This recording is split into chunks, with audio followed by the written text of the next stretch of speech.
Hello, this is the Itinerant Gamer here with another Magic the Gathering Arena video for you. So I thought for this week we would plug our way through this new event that's sitting here in Arena. Visit Zendikar, rise above it all.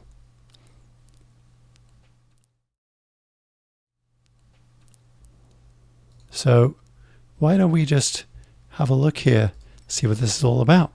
So essentially what this appears to be about is we get a whole bunch of pre-con decks and we can go through the game and play these pre-con decks against other folks playing in the event. Now it doesn't look to me like there's anything other than we just keep plugging away here. There doesn't seem to be any penalty for losses. So, and we get a few nice cosmetics, a Prowling Felidar, which admittedly I don't have in any of my decks yet, but who knows. A Canyon Jerboa, I think also a landfall creature. And a Felidar Retreat, also something affected, I believe, by a landfall trigger. Same with these guys. All right. So having said all that, let's sign up. I've got lots of wild cards here.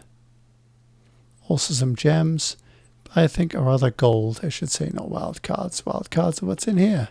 What populates this? Gold cards. Gold coins. Good grief. Okay.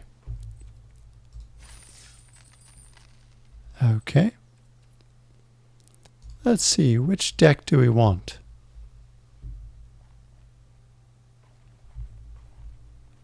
I think for me, okay, so that's Relics of Yesteryear. That'll be the colorless deck, which is kind of intriguing.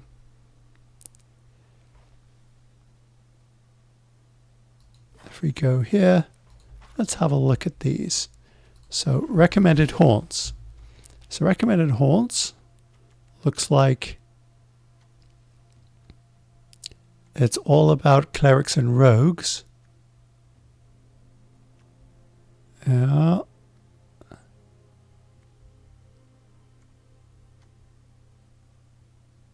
Mill.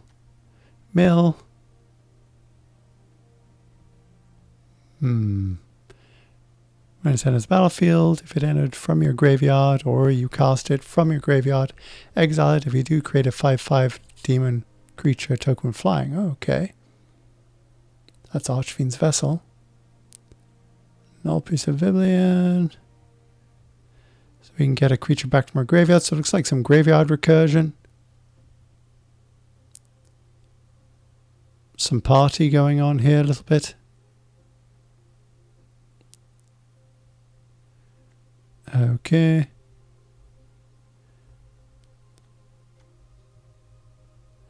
Bounce. A Mimic. Which could we also cast a land if we happen to be short on lands instead?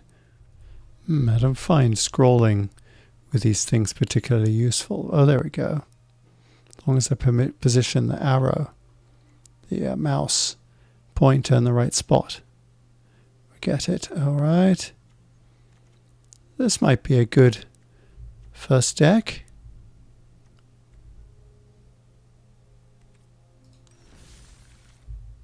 So it's a classic blue and black strategy of milling and draining opponents and such.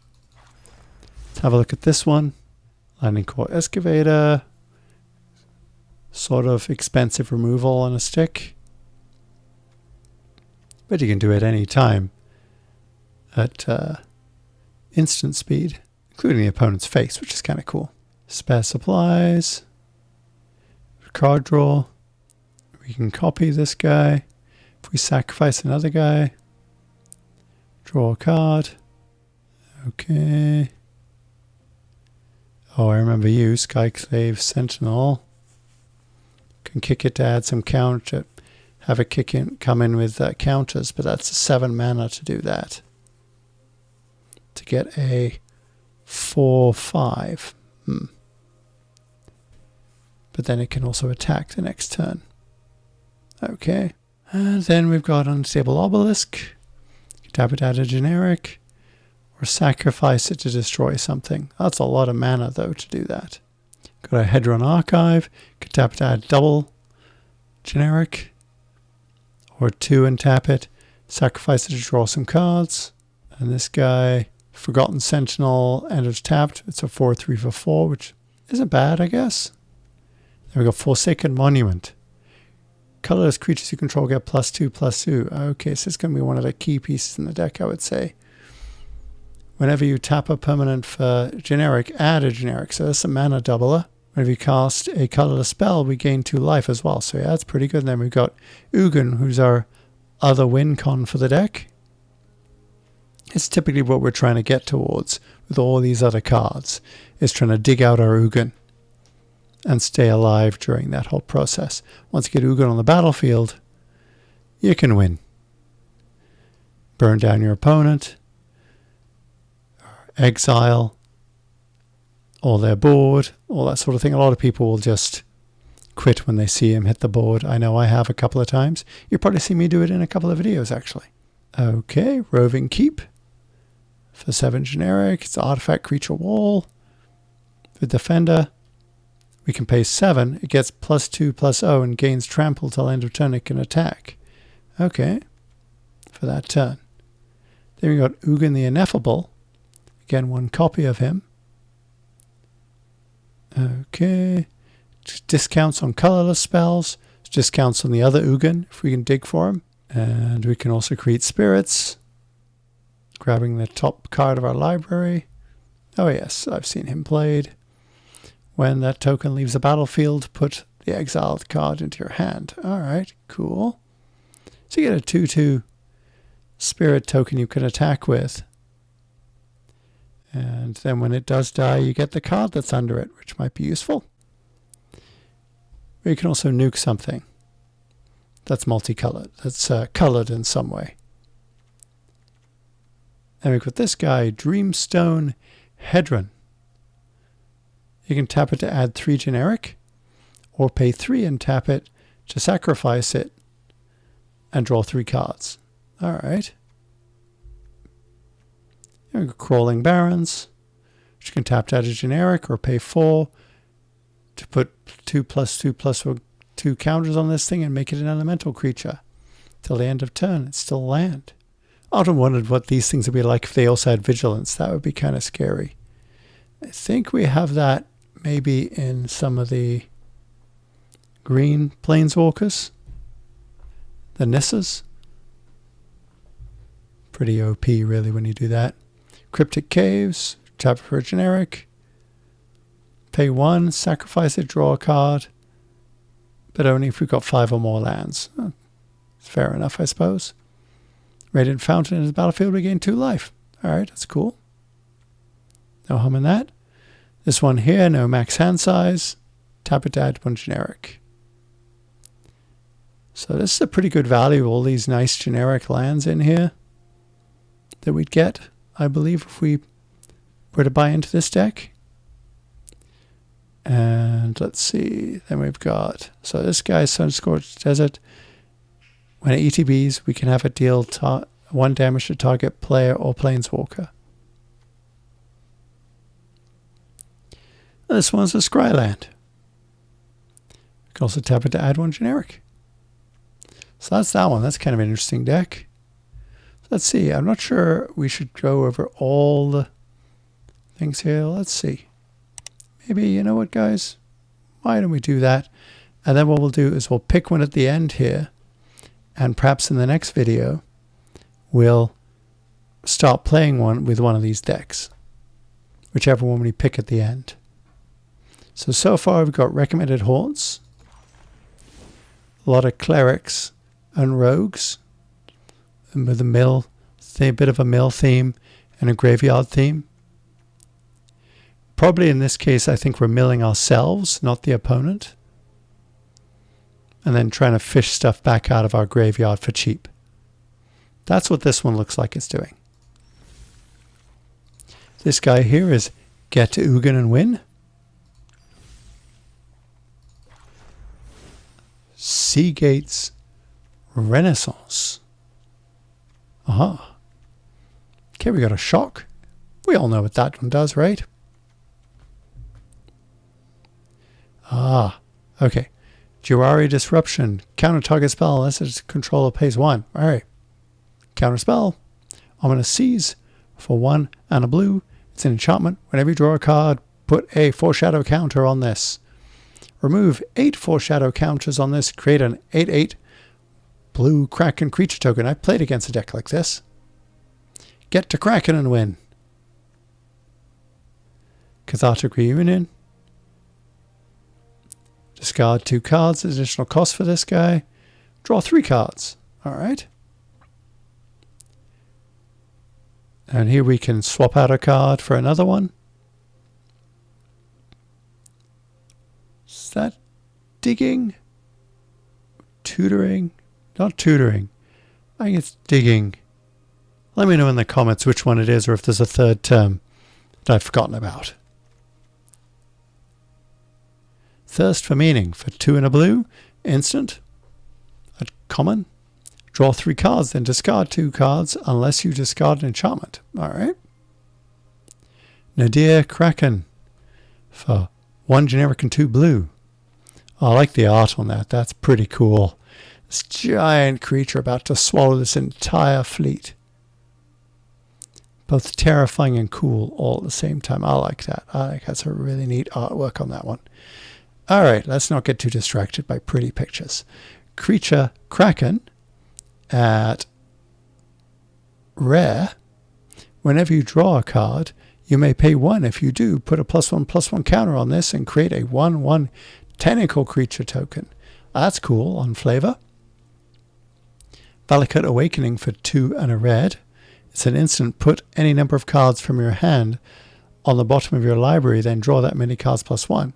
So if our hand is cruddy, we can use this to replace our hand and add an additional card.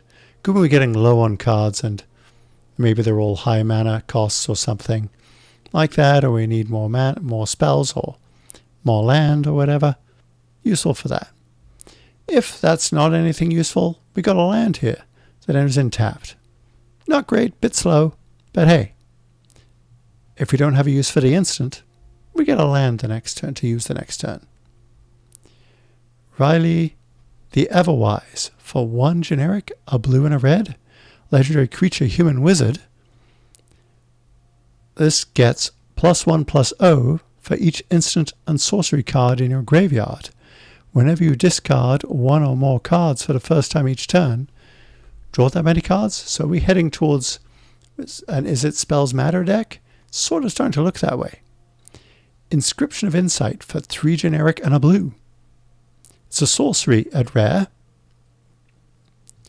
Kicker for 2 and 2 blue. Choose 1. If this spell was kicked, choose any number instead. Alright. Return up to 2 target creatures to their owner's hands. So you can tempo out an opponent. It's cool. Useful against aggro, slow them down. We can scry 2 and draw 2 cards. Target player creates an XX blue illusion creature token where X is the number of cards in their hand. Okay, interesting. We'll have to see where that could be useful. Teferi's Ageless Insight for 2 and 2 blue. Legendary enchantment at rare. If you would draw a card, except the first one you draw in each of your draw steps, draw 2 cards instead. Okay, accelerate our draws. Now I don't know how many things we have. Draw a card in here. Draw 3 cards here. Draw a card. Draw 3 cards. Draw a card. Oh no, that's whenever you. So this guy can double up on top of this one. This one can accelerate our Kraken. Alright, I see what's going on here. This is Spells Matter with the Kraken, basically, of sorts. Storm's Wrath. Deals 4 damage to each creature or planeswalker, so it's just a burn spell against creatures or planeswalkers. Channeled Force. This one's 2 generic, a blue and a red, an instant and uncommon. As an additional cost to cast this spell, discard 11 X cards. Beg your pardon. Target player draws X cards. Channeled Force deals X damage to one target creature or planeswalker. Okay. Interesting. Double Vision. For 3 and 2 red. It's an enchantment at rare. When you cast your first instant or sorcery spell each turn, copy that spell. You may choose new targets for the copy. Okay. Seagate Reborn and Seagate Restoration. So the Reborn side is a land, and this is both at Mythic Rare. As this enters the battlefield, you may pay 3 life. If you don't, it enters the battlefield tapped. Then we can tap it for a blue, to add a blue to our mana pool. Then the other side of it is a sorcery, again a Mythic Rare.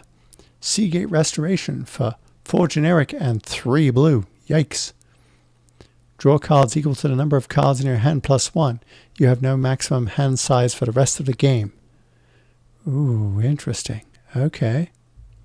This one sounds cool. I honestly haven't played a lot of Izzet decks. I might play this one, not because it's going to give us a chance to play that, like to win as much, because I really don't know. But I haven't played a lot of Izzet. I'm thinking about building a counterburn deck. This isn't really what this is, I don't think. But I'm not as comfortable with this color combo. So, you know what, some extra practice in this might be good. Got our lands, Castle Ventress, which we can use to scry later on when we start our hand size starts to get low and we want to make sure we bring up to the top the right cards. Or heck, if we're flooding, we can sift through our deck a bit here, scry through the deck a bit to get to the stuff we actually need. Then we got 3 islands, 6 mountains. Whoops. Got here a nice dual land. I like these. You can pick whichever one you need. And doesn't even enter tapped either. It's pretty awesome. Lava Guide Pathway and River Guide Pathway. I like the themed art here too. Very nice. Temple of Epiphany enters the battlefield tapped. When it ETBs, you can scry once. Then you can tap it for either a red or a blue. Or blue or red, I suppose, to be more correct. Okay. So that's that one. Shatterskull Rocks. Rock on. All right. About halfway through now. This is an interesting one. I don't think I've seen this one yet. Zerda the Dawn Waker for 1 generic and 2 Boros mana. We call it Boros mana because it can either be paid for with a white or a red. Hence Boros mana. This has got Companion. Each permanent card in your starting deck has an activated ability. In this case, because of where this is sitting, everything here has an activated ability.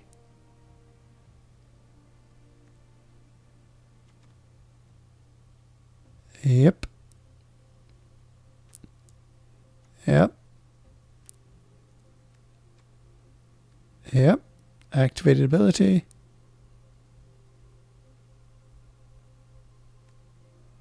Yes. Yes, indeed. Yep. Everything does. All right. So hence that's why it's sitting in that nice companion spot. We even have a second copy.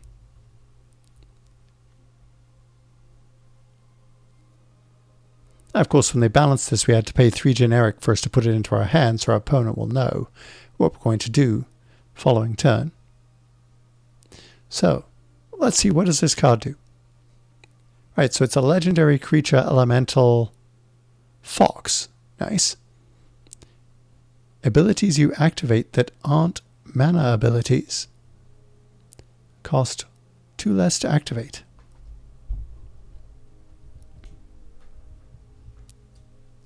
Okay.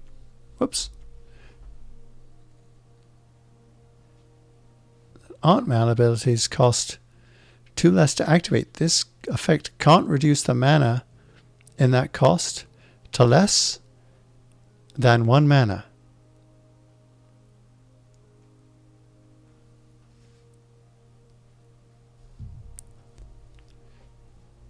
Okay. And we can also pay 1 generic and tap this. Target creature can't block this turn.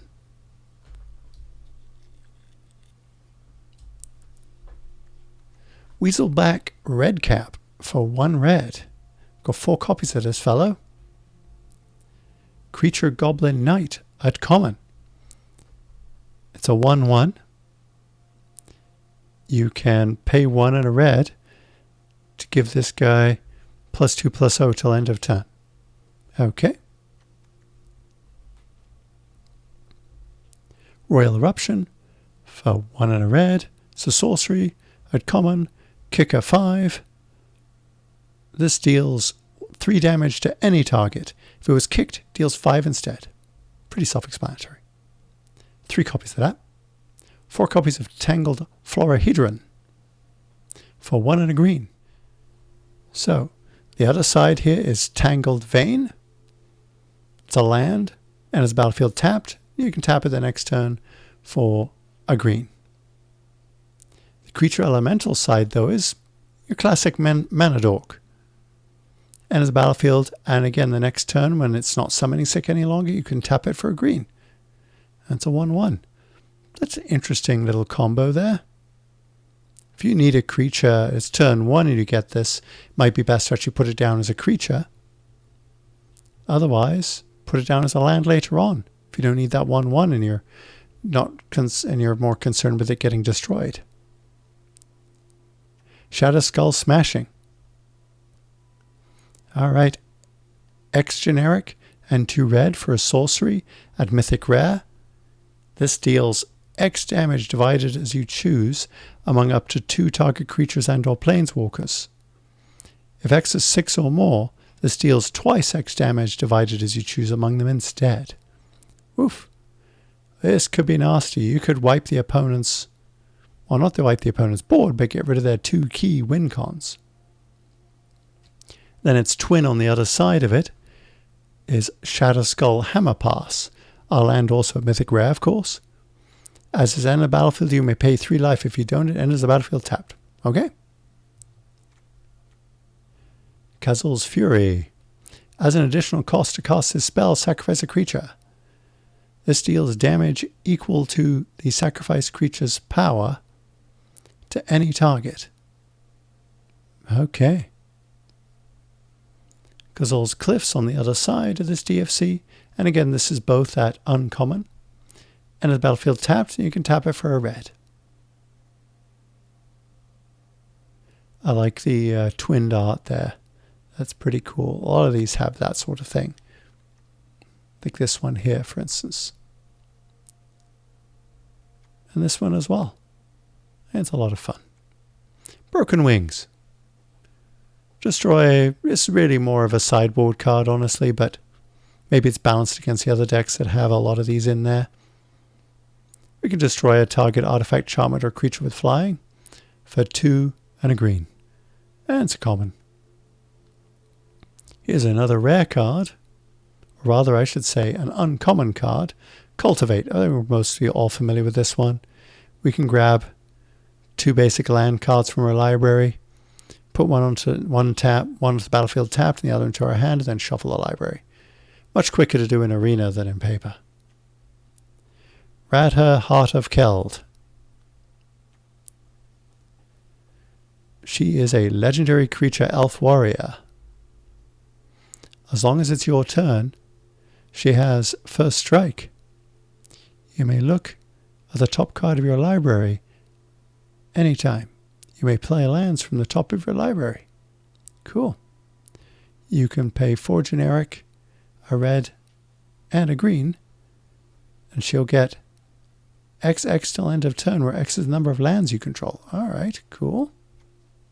This guy we already talked about is our companion. We got another copy in the deck. Iron Crag Feet for 1 generic and 3 red. So sorcery at rare. Add 7 red. You may cast only 1 more spell this turn. Okay. So that's for some of our X cost stuff like Shatterskull Smashing here. This allows us to get over 6. Yep. Blow up some big creatures. This is good against any deck that has like Ugin in it, for instance, so I can see where this might balance against that Ugin deck we looked at earlier. Then we got Hellkite Punisher for 5 generic and 2 red. It's a creature dragon at uncommon. And it flies, of course. You can pay 1 red to pump this guy by +1/+0 till end of turn. So you could dump a whole bunch of mana into this fellow and really do a lot of damage. Even 2 additional red gets us to an 8/6 with flying. That's pretty brutal. Could really surprise an opponent with that one. Yadaro, Wandering Monster. It's a legendary creature dinosaur turtle for 5 generic and 2 red. It has trample and haste, and it can be cycled for 1 and a red. When you cycle this, shuffle it into your library from your graveyard. If you've cycled this guy 4 or more times this game, well, not this particular card, but Yadaro, Wandering Monster, 4 or more times this game, put it onto the battlefield from your graveyard instead. Okay. I see this most of the time being a beatdown creature, but you know what? If you get him early on and you can't pay for him, just cycle him. Cycle him away to get something else. And you just keep doing that if he keeps showing up. And we do have 4 copies of him. So we could do that 4 times realistically, possibly, depending on how lucky we get.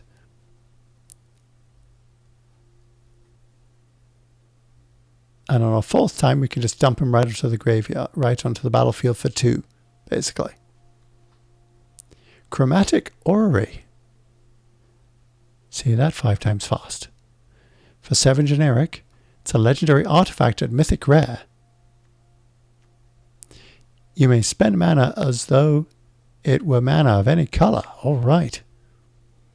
You can also tap this to add 5 generic mana. Another way to get us Shatterskull Smashing. Or close to it, anyway. You can also pay 5, tap this, draw a card for each color among permanents you control.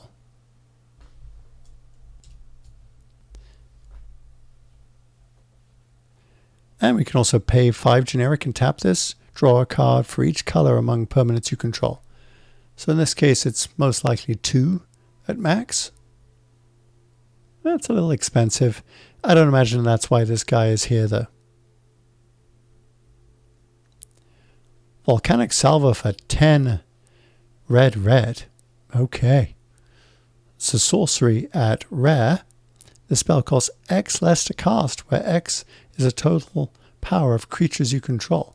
Okay, we've got a fair amount of powerful creatures here. So you get some discounts fairly easily later on. Deals 6 damage to each of up to 2 target creatures and or planeswalkers. Okay, not to the opponent's face, which is unfortunate, but hey, you know what? Still, it's something.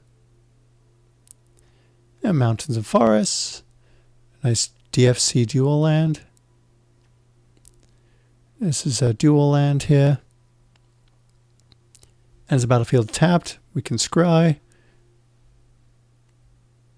Crawling Barrens, which we talked about earlier, can be turned into a creature for 4 mana. A 2/2 creature. Okay. I thought I saw something in the sideboard, but apparently not. Okay, interesting.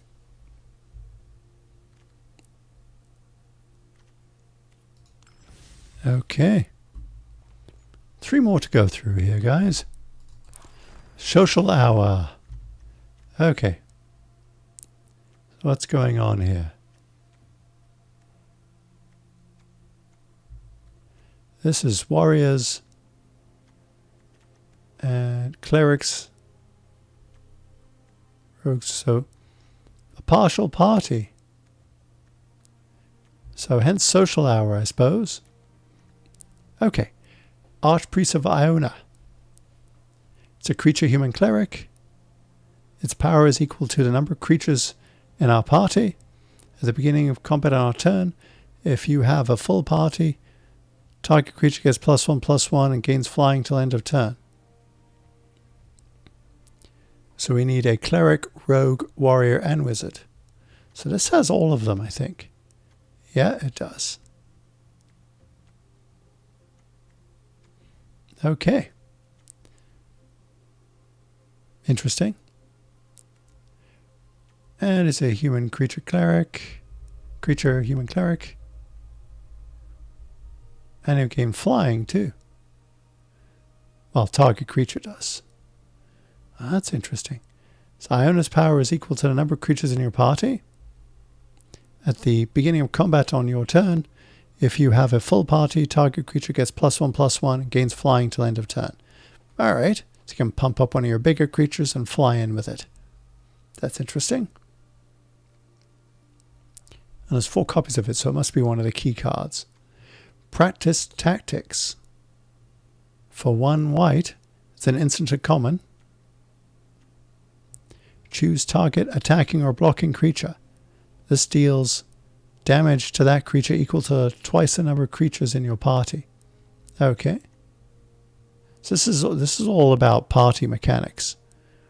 How well this actually works, I don't know. At some point we'll play this and we'll see how we do. So Spikefield Hazard for 1 red at instant. And this is a uncommon card. Spikefield Hazard deals 1 damage to any target. If a permanent dealt damage this way would die this turn, exile instead, so you can exile people's mana dorks and such. Or some recurring zombies and the like that are 1/1s in those mono black or Orzhov decks. And if you don't want to do that, it's a land. A tapped land. Drannith Healer for 1 and a white. It's a creature human cleric at common. Whenever you cycle another card, you gain 1 life. Okay. Discard a card. Okay, right. And plus he's a member of your party as well. Seasoned Hollowblade, I think a lot of us have seen this. It's in my mono white life gain deck, I believe. It's certainly in my doggos decks, that's for sure. For 1 generic and a white, it's a creature human warrior at uncommon. Discard a card. You can tap this guy. It gains indestructible end of turn. I tend to use this when attacking. You attack, opponent blocks with a 1/1. It's already tapped. You just discard a card from your hand and he won't die. It's kind of cool if he's blocked by something, by another 1/1 or something. Someone's trying to jump you out. Drannith Stinger for 1 generic and a red. This is a creature human wizard. And whenever you cycle another card, this deals 1 damage to each opponent. And you can cycle it for 1. Okay. Robber of the Rich. Okay. So this guy is a creature human archer rogue for 1 and a red, and mythic rare. Has reach and haste. Whenever this attacks, if a defending player has more cards in hand than you, exile a top card of your library. I have this in my Raid Bombardment deck, which you've seen me play online before. You may cast that card and you may spend mana as though it were mana of any color to cast this spell. If nothing else, you get to exile their card. Even if you don't get to play it, it just zooms right to exile their exile pile. And it's gone. That's a 2/2. Farsight Adept for 2 and a white. 2 generic and a white. It's a creature core wizard. When it's enters battlefield, you and your target opponent draw a card. So symmetrical. That's fair, I guess. That's another way for it to grab a card. Otherwise, it's a 3/3 for 3. It's right on that vanilla spot. The card draws an extra bonus. And plus, it's a wizard. Grotag Night Runner for 2 generic and a red. It's a creature goblin rogue, so another party member, at uncommon. Whenever it deals combat damage to a player, exile the top card of your library. You may play that card this turn. Okay. Ironcrag Pyromancer for 2 generic and a red. A creature human wizard, so another party member, at rare. Whenever you draw your second card each turn, this deals 3 damage to any target. Alright. Again, all these are party members in here, yes. Squad Commander for 3 generic and a white. A creature core warrior. You can tell by the art that's a core warrior. When it enters the battlefield, create a 1/1 white core warrior creature token for each creature in your party. So you'd be best off. So admittedly, when he comes down, he's going to generate 1. But if you have the others, a rogue or a wizard or whatever, you might get 3. At the beginning of combat on your turn, if you have a full party, creatures you control get +1/+0 and gain indestructible until end of turn. That could be quite powerful. I'd be curious to see how well this works, how well you can pull this off. Zenith Flare for 2, a red and a white. It's an instant at uncommon.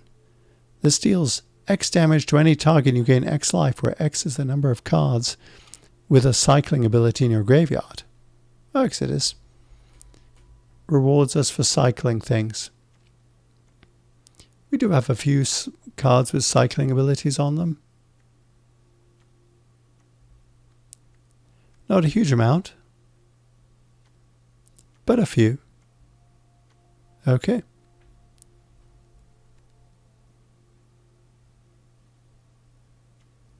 And then we've got Outlaw's Merriment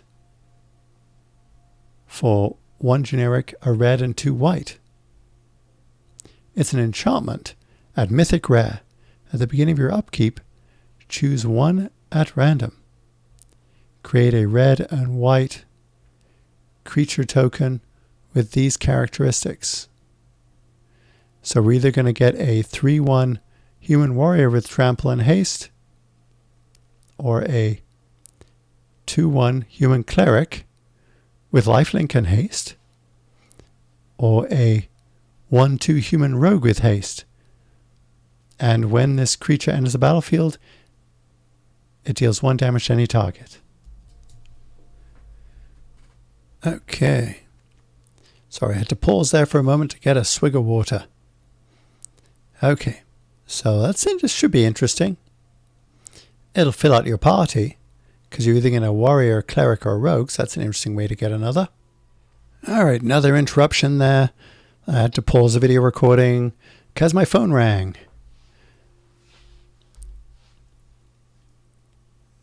My home phone, that is, not my mobile phone. Those are all muted. Okay. It hardly ever rings. The only time it rings is when I get spam calls. Alright, you probably don't care about that. That's just me grousing. Coordinated Charge for 4 generic and a white. It's an instant at common. Creatures you control get +2/+1 until end of turn. So a nice little combat trick. If it's not handy, we can cycle it again to play off our Zenith Flare. Although I think Zenith Flare probably better in an actual pure cycling deck. I think in fact there used to be a deck like that in the meta. So, Journey to Oblivion. I like the art in this, it's actually kind of funny. 4 generic and a white. It's an enchantment at uncommon. This spell costs 1 less to cast for each creature in your party. Okay. When this enters the battlefield, exile target non-land permanent an opponent controls until this leaves the battlefield. Okay, so it's a removal. A little expensive though. There we got our plains and our mountains. A nice dual land, DFC. Triome here. Zen is tapped. Are we in 3 colors though? That's an odd choice. Nope, there's no black. What a strange choice. Oh, I see why. Cycling. Right. Okay. Same goes here.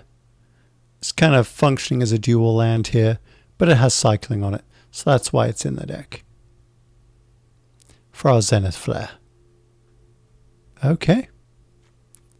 So that's social hour. So this is all about party mechanics in this case. Lost Skyclave. The Lost Skyclave. Venerable Knight. It's a creature human knight for 1 white.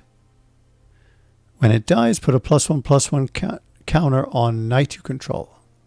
Target knight you control. So let's go through here for a second. Knight, knight, knight, knight, knight, knight, knight.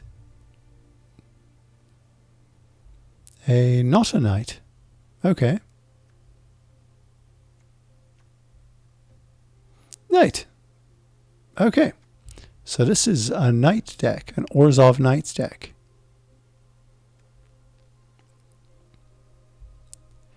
Gibira Takedown for 1 generic and a white. It's an instant at uncommon. It deals damage equal to the number of creatures you control to target creature or planeswalker. Okay. Heartless Act. We know what this one is, I think, if you've been playing this meta for any time. White and a black, or generic and a black. At uncommon, choose one, destroy target creature with no counters on it, or remove up to 3 counters from target creature. So it's pretty good removal, honestly. Against anybody that's not really a green player, who's really playing on the counter game, it's pretty good. Smitten Swordmaster for 1 and a black. He's a human creature knight with also an adventure side. A sorcery adventure, Curry Favor for 1 black. You gain X life and each opponent loses X life where X is the number of knights you control. Otherwise, it's a 2/1 knight with lifelink. Dire Tactics for a white and a black. It's an instant exile target creature. If you don't control a human, you lose life equal to that creature's toughness. Well, we have a lot of humans, so that shouldn't happen very often. So this is a Wintermoor Commander for... I think we'll skip whether it's rare or not. You can see from the colors. I don't need to mention that. Wintermoor Commander is a creature human knight for 1 white and 1 black. It's got Death Touch. Its toughness is equal to the number of knights you control. Whenever this attacks, another target knight you control gains indestructible until end of turn. Okay, so that's pretty cool. Another knight you can use to protect another critical knight of ours. Maul of the Skyclaves. I have this in my equipment deck. It's a pretty decent equipment for 2 and a white. Belongs more in this deck than the equipment deck in some ways, because it does have color in its cost. When it enters the battlefield, attach it to target creature you control. Equipped creature gets +2/+2 and has flying and first strike. That's pretty cool. So this is best if you already have a creature on the board. Or if that creature dies, you can pay 2 and 2 white to re-equip it to something else. So that's pretty cool equipment. Belle of the Brawl. I like that play on words. 2 and a black. It's a creature. She's a creature human knight with menace. Whenever she attacks, other knights you control get +1/+0 until end of turn. Okay. Murderous Rider, we're mostly all familiar with this one. it's a creature zombie knight with adventure. You can either cast it at an instant, destroy target creature or planeswalker, you lose 2 life. It's a pretty good removal for black, since it's essentially unconditional. Well, quasi-conditional, you lose 2 life, but still. This guy does have lifelink. When it dies, put it on the bottom of its owner's library. So we do get it back. So that's pretty cool. And it's a 2/3 for 1 generic and 2 black. It's pretty cool. It's a pretty good card, honestly. Bazzi's Lieutenant for 3 generic and a white. A creature human knight. He's got vigilance, protection for multicolored. So that's pretty cool. When it's a battlefield, put a +1/+1 counter on target creature we control so we can pump up another knight. Whenever this guy or another creature dies, if it had a +1/+1 counter, create a 2/2 white knight creature token with vigilance. So that's pretty nice too. Fellow Retreat for 3 and a white. It's an enchantment, and it's got landfall trigger on it. When a land enters battlefield under control, we can either create a 2/2 white cat beast creature token, or put a +1/+1 counter on each creature we control. Those creatures gain vigilance till end of turn. That's pretty good in this deck, I think. Drana the Blood Chief for 3 generic and 2 black. It's a legendary creature, vampire cleric. Alright. It's got flying. Whenever Drana attacks, defending player chooses a non-legendary creature in your graveyard. You return that card to the battlefield with a +1/+1 counter on it. That creature is a vampire in addition to its other types. Okay. So if you already have one of these in our graveyard, our opponent has to get it back for us. Obviously, they'll pick the least worst one, since they do get to pick. But still, a useful effect nevertheless. And also a 4/4 flyer, which isn't half bad. Circle of Loyalty for 4 generic and 2 white. It's a legendary artifact. It costs 1 less for each knight we control. So we can end up casting for just 2 white. Technically, depending on how far into the game we are. Creatures we control get +1/+1. Wherever we cast a legendary spell, create a 2/2 white knight creature token with vigilance. We can also pay 3 generic and a white, tap this to create a 2/2 white knight creature token with vigilance. Okay. How many legendary spells do we have? 1.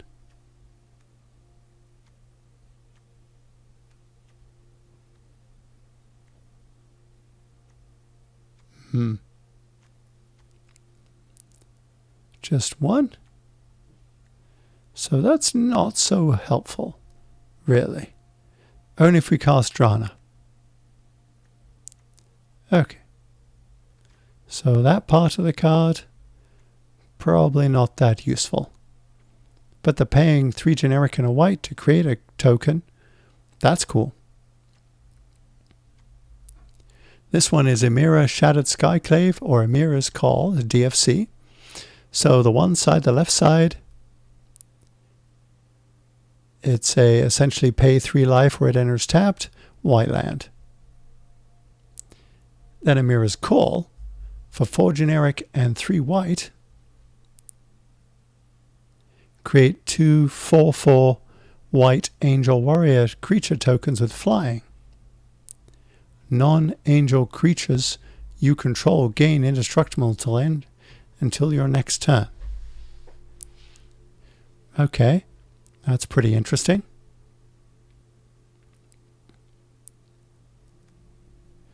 Alright. Then we've got our plains, our swamps, a nice DFC land, not even a tapped one, so that's pretty nice. A dual land, and it's tapped when we scry one. And you know what this guy does? You can use it to fetch another land. Right. Tap and crack it, so to tap and sack, so to speak, and grab another land. If we're later on in the game, we've got 4 more lands. the land then gets untapped. So that's pretty nice. It'll play off our ETB, our landfall effects here for this. So that's cool.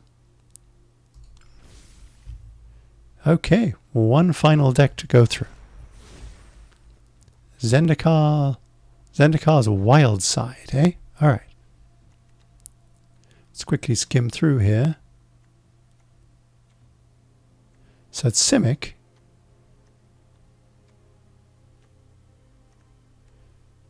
Druids, beasts, and apes. And goats. Huh. Okay. Vastwood Fortification, a DFC. One side is an instant. Put a +1/+1 counter on a target creature. Okay, classic green. Or it's just a land that comes in tapped. Ozolith. The Ozolith, in fact. For one generic. It's a legendary artifact. Whenever a creature you control leaves the battlefield, if it had counters on it, put those counters on this. At the beginning of combat on your turn, if this has counters on it, you may move all counters from this onto target creature. Interesting. So this looks like counters matter. Divine Arrow, instant. For 1 and a white. Deals 4 damage to target attacking or blocking creature. Okay then. Core Blade Master. For 1 and a white. It's a creature core warrior. Double strike. This is a good creature. I like this one. I like the double strike. Equipped warriors you control have double strike. Okay. I don't think we have any equipment here though. So I think he's in here just as a warrior with double strike, really. Inscription of Abundance. Plus you could put counters on him perhaps. Inscription of Abundance. For 1 generic and a green. It's an instant. You can kick it for 2 and a green. Choose 1. If the spell was kicked, choose any number instead. Alright, cool. Put 2 +1/+1 counters on target creature. Alright. Target player gains X life, where X is the greatest power among creatures they control. Okay. It's a good way to get us to gain life. Target creature you control fights target creature you don't control. Alright, so it's got a nice fight mechanic to it as well. If we've already done this, or we could even put a whole bunch of counters on it and then destroy something. Conclave Mentor. For a green and a white. Creature, Centaur, Cleric. If 1 or more counters would be put on a creature you control, put that many +1/+1 counters, or put on that creature instead. When it dies, you gain life equal to its power. Okay. Boost the counters. Alrighty. Stormwind Caprador. Stormwild Caprador. For 2 and a white. It's a creature bird goat. I'm not sure I've seen that in black-bordered sets before. Let me know in the comments if you have. Flying. If non-combat damage would be dealt to Stormwild Caprador, prevent that damage. Okay, so it can't die to burn. Put a +1/+1 counter on this guy for each damage prevented this way. So if someone foolishly tries to burn this thing, or has some kind of burn sweeper effect, this guy gets pumped up by that. That punishes people for their mistakes. Kalini Ambush, or Kalini Territory. It's a DFC. On the left-hand side, we've got an instant. It's a fight spell. On the other side, it's a tapped green land. All right. Lanois Visionary, a more expensive mana dork. That also draws a card for 2 and a green. All right. Oran Reef Ooze. Oh, I swear I can read English. I swear. Like and subscribe for those tongue twisters. 2 and a green, creature ooze. When it's and it enters the battlefield, put a +1/+1 counter on target creature we control. All right, cool. Whenever it attacks, put a +1/+1 counter on each attacking creature with a +1/+1 counter on it. All right, so it's definitely a counters matter deck here. Scale the heights for 2 and a green. So sorcery. Put a +1/+1 counter on up to 1 target creature. You gain 2 life. You may play an additional land this turn. All right. More counters matter stuff. Draw a card. Interesting. Kogla, the Titan Ape, for 3 generic and 3 green. Looks like King Kong to me. Especially with the Fair Maiden in his grasp. So that's maybe Magic's version of King Kong. Legendary creature ape. When he enters the battlefield, it fights up to 1 target creature you don't control. We don't control. All right, that's kind of cool. I like that. Actually, I think I've dealt with this guy before. He can be pretty tough to deal with and kill some of your really important stuff. Obviously, you won't want to fight a death touch creature, but otherwise, pretty amazing.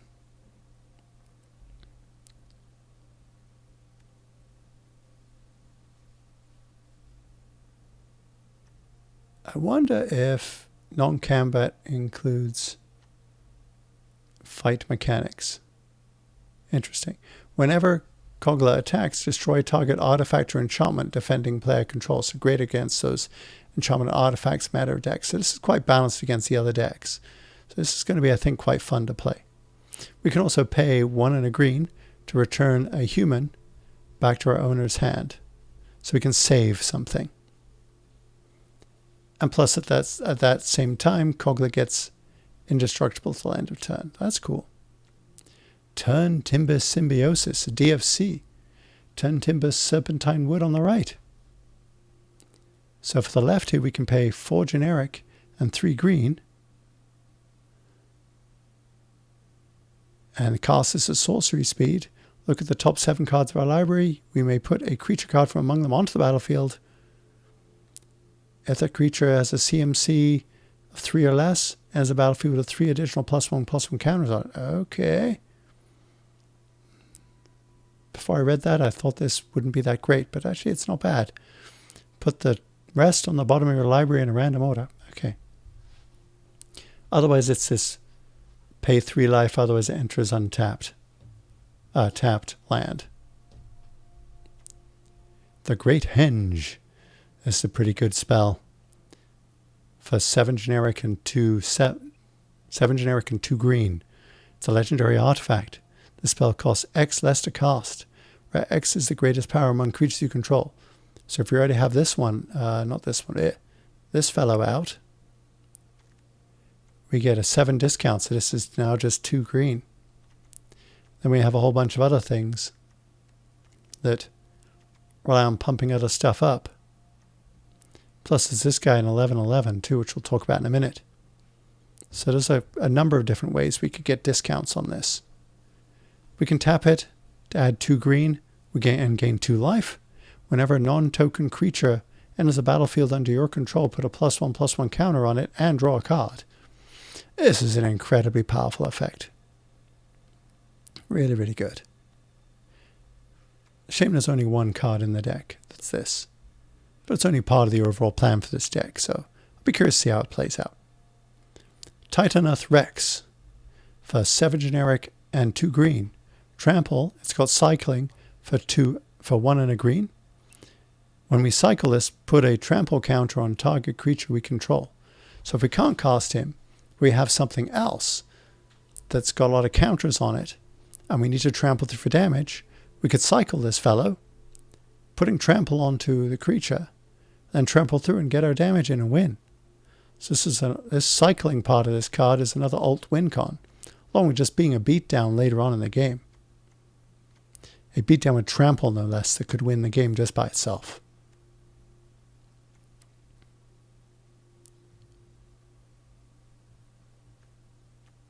Then we've got our plains and our forests.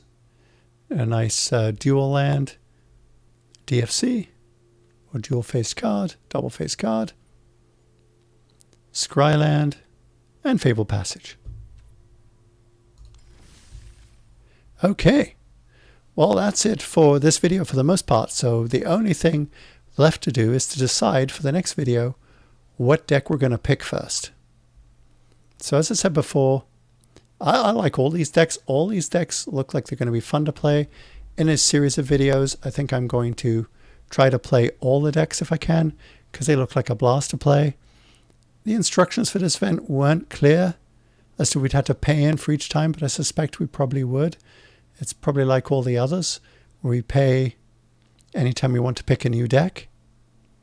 But we'll see. Maybe my conclusion on that's wrong.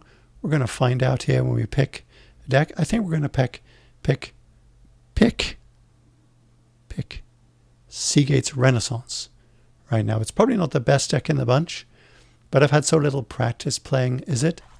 I think this is the one to play.